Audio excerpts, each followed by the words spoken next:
Okay, we're live. Hello, everybody. I'm Bryce Hancock, and this is Sarah Zubrin.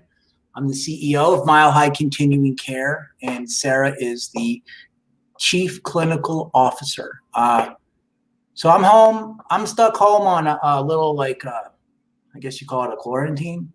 I'm not sick, but I just was possibly exposed, and so I'm taking the necessary precautions. And so I'm home. And I'm thinking, and I'm thinking about stuff, and I'm on Facebook and watching social media, and everybody's nervous, and I'm nervous, and so I'm sitting here and I'm thinking about stuff, and one of the things I've been thinking about is the continuum of care, how we get well, how we recover from the disease of addiction. So we work in behavioral health, and what is that? That's addiction, alcoholism, eating disorders, mental health. Our real specialty is addiction, alcoholism, substance use disorder, right? And so the most successful intervention and treatment in substance use disorder is for airline pilots, right? If you're an airline pilot and you have a problem with alcoholism or drinking or doing drugs or popping pills or whatever it is, you're going to go to your airline and you're going to say, I'm struggling. They're going to send you to treatment. They're going to send you to first detox, then treatment, then aftercare, which is outpatient treatment, IOP, or PHP, IOP. Then they're going to drop you down to OP. They're going to keep you in an aftercare program with therapy for up to 5 years. They're going to drug test you. They're going to make you pee in a cup for 5 years. And they have amazing outcomes, And a lot of people like to say, well, they're airline pilots. They're really smart, right? And they love their job. And I don't disagree with that. But I do disagree in one level. None of us want to show up in the world as a drug addict or an alcoholic. We don't want to show up this way, right? And so I believe, and many other people believe, that it's the accountability, it's the structure, it's the keeping them engaged in recovery for a long period of time that is creating those successful long-term outcomes for airline pilots, right? And everybody knows this, it works in our industry. However, in our culture, and when what happens is there's usually a crisis, right? Your loved one, your son or your daughter is on drugs. There's a DUI, there's an overdose, there's something terrible happens, a crisis, and an immediate need to get the person help, right? And in our culture, that means treatment, that means rehab. We traditionally think of that's how you get people well, 28 days of rehab, right? Now, and I have a point. I have a point to all this, right? There's a paper, and it was written by a guy I went to college with, his wife, and Jacqueline Wainwright and Andrew Wainwright, and they work at AIR Behavioral Health up in Minnesota. And they were able to do a study with, I think it's 400 people through Sierra Tucson, where they care managed them after treatment for a year. And they took a certain amount of people that did 28 days of rehab, and that had a 25% success rate. The success rate we're measuring is a year sober post-discharge from that 30-day treatment center. 25%. So if you're going to spend 30 grand for a 25% chance of rehab, that's basically what you're getting right now. That's not very good. You wouldn't buy a car or a truck for 30 grand, and on day 31 there's a 25% chance it's going to start, right? No one buys a car that way. And then they also took another group and they care managed them, they case managed them for a year, and they had a 68% success rate where they were still sober for a year. Okay, so that's what we're doing with our program. What's the goal? It's a year, right? A year of recovery. A year of solid recovery. A year of solid recovery. And that doesn't necessarily mean a year of abstinence. I mean, that would be great, right? But a year of being engaged in recovery. So what we do is You explain it. You explain our program. What we do is based off of those great numbers. We do what's more aligned with an airline pilot program, where we say, okay, we're going to transition you from this high level of supervision, intensive care, where people come in at partial hospitalization program, and that's like we offer 30 hours of clinical intervention a week plus 7-day-a-week supervision.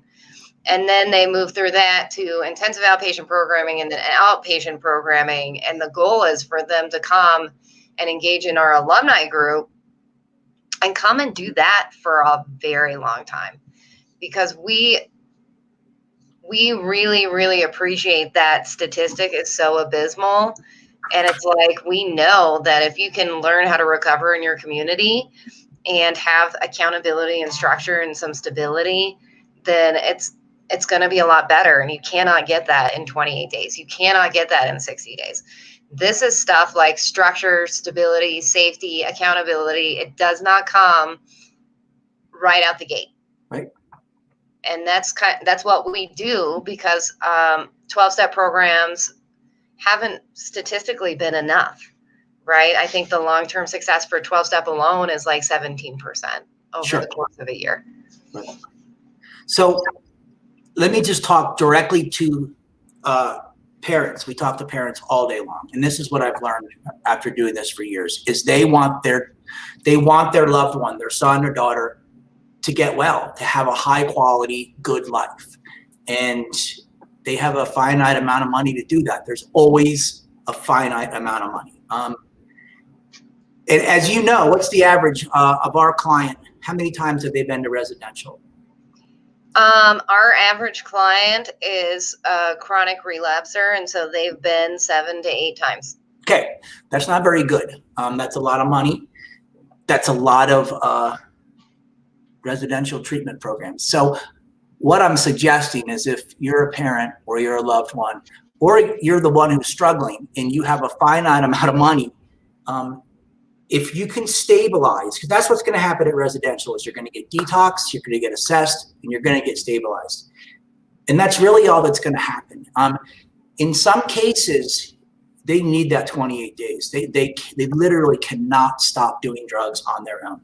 If they can stop, then they can get detoxed, assessed, and stabilized in, let's say, a detox 5-7 days. And then step down to PHP in structured sober living. I'm not talking about a sober house where you just pee in a cup once a week and you're good to go. I'm talking about engaged staff, paid staff. I'm talking about a structured program of sober housing, PHP level of care until they're ready to step down to IOP level of care. And so what's happening is you're utilizing the insurance card in your wallet, right? Whatever your insurance is willing to pay for. And I hate to say this, but it's not really paying for a lot of residential days these days. It's not, but it will. 14 on average. Right. What is it? 14 on average. So you're going to end up either going out of pocket for that other 14 days, or they're going to get released, right? And so, but insurance will pay for intensive outpatient. It will pay for PHP level of care. And if you struggle, you can bounce back and forth between those levels of care. So the goal is to come in, get detoxed, assessed, and stabilized, enter a structured sober house, do PHP, IOP, step down, engage in community. Like, that's the real magic of sober living, in my opinion, is you get to engage in community. You're going to make friends. So as you get more freedom, you can date, you can get a job, you can work, you can go to the gym, you can do all that stuff. And you're with people that are going through the same thing that you're going through. And you have, you're getting your needs met by clinical staff. And your insurance is paying for it. So if you're out there and someone's struggling, and you want to get them well, this is the fastest way to do it. I mean, it doesn't sound faster than 28 days, but a 25% chance versus an almost 70% chance of being engaged in recovery, it's a no-brainer for me. They can go to school, they can work the whole time that they're getting engaged, and dare I say, they have fun. So that's what we do. And the cool thing is our program is so flexible because we understand like the nature of employment. We understand the nature of going to school, and really we will have the best success if we help remove all their barriers to success. And I think residential, the biggest barrier to people going to residential and continuing treatment is financial, and then the time commitment. So what we've done is remove those barriers by making it a lot more affordable and a lot more adaptable to exactly what your needs are. And I think that's one of the reasons why we see in our program specifically, we have over an 80% successful completion of our program, which is amazing. And people continue to come and engage in our alumni services week after week. So it speaks a lot to our ability to really address these people who have just chronically been in and out of treatment, because it's not this moral deficiency. It's not this failing as a human being. It's like, if I don't have the skill set and I don't have the resources, then how's it going to work anyway? Right. So that's it. That's what I wanted to talk about today. That's what I've been thinking about is there's a disconnect in our society for some reason where we think we're going to fix this like chronic disease with a 30-day program, and it's not happening. It's failing. And so the real magic is going to be in sober living and in clinical programming and therapy spread out as long as possible. Like, these people, our clients, they need as much time as possible for their brain and their bodies to heal, and they need to get back into community. So that's all I got. I never know how to wrap these things up. How do you wrap these things up? Oh, bye. All right. Thanks for tuning in. Bye.